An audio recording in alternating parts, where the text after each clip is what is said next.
Thank you, Mr Borzak. Premier, earlier this year, the Legislative Council unanimously passed a motion that under Standing Order 55, the Governor be requested to provide the police and criminal records of the mass murderer Ivan Milat. On the advice of your Executive Council, the Governor declined that request. Why did your Executive Council advise the Governor not to provide these police and criminal records to the Parliament of New South Wales? Mr Chair, if you don't mind, I might pass over to the Secretary of the Cabinet Office. Thanks, Mr Buckingham. Look, it's a complex issue and the advice of the Executive Council to the Governor is obviously covered by Cabinet conventions, so we can't disclose the details of those deliberations in this forum.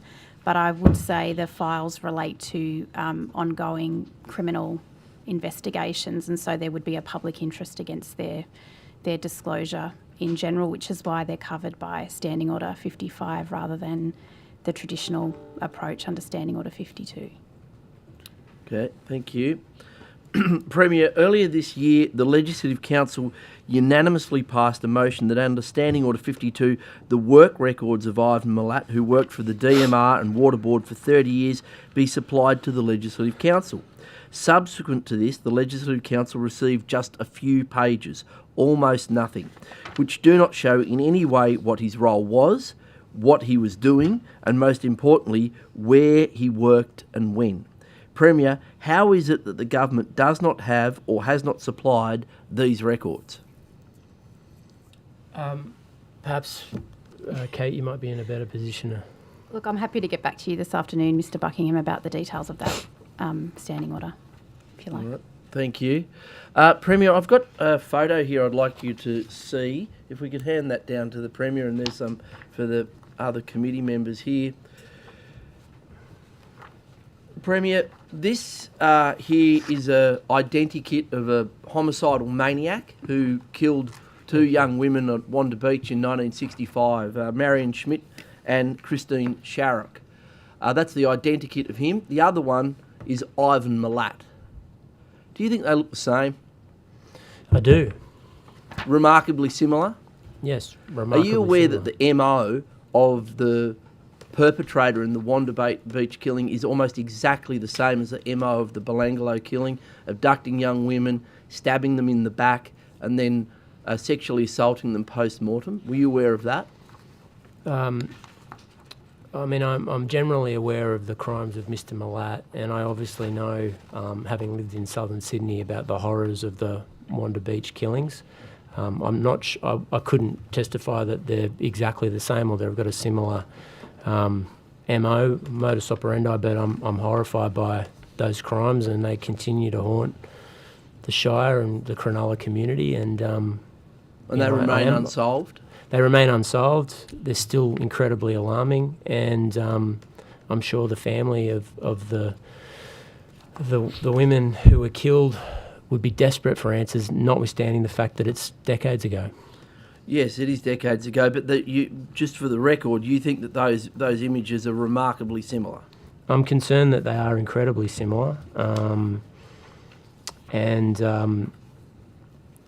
do take your general point that if there's government information that can shine a light or a spotlight on further investigations, or even advocacy on your part can prompt somebody with some kind of information about these horrible murders, then I think it's worthwhile. I'm also conscious that there's been remarkable advances in cold case investigations, primarily as a result of DNA links.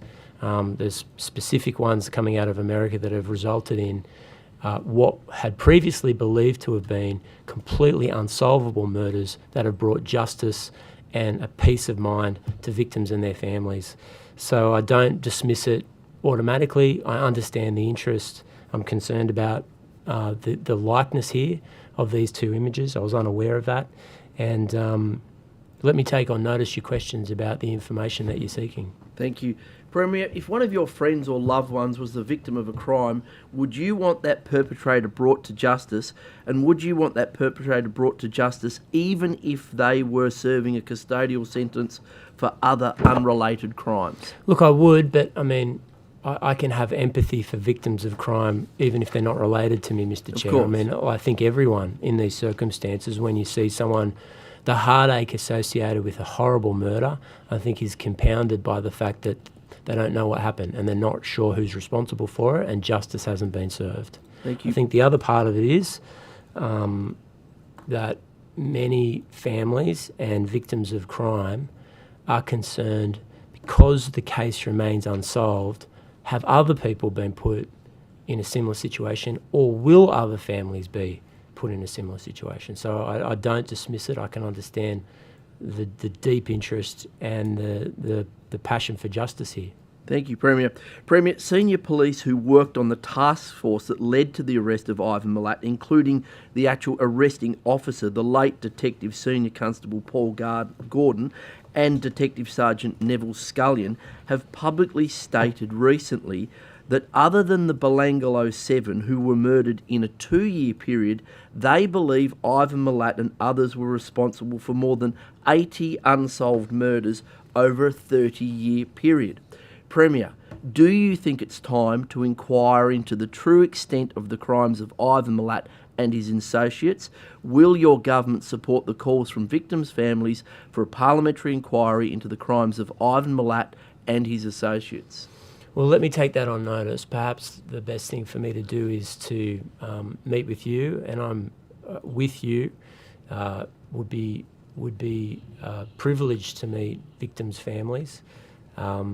I think that's an important thing to do, to understand not just their circumstances and their anguish associated with the loss of their loved one, but I wouldn't rule it out. I think that may be the necessary next step, given the scale of some of the things that you're mentioning. Thank you, Premier.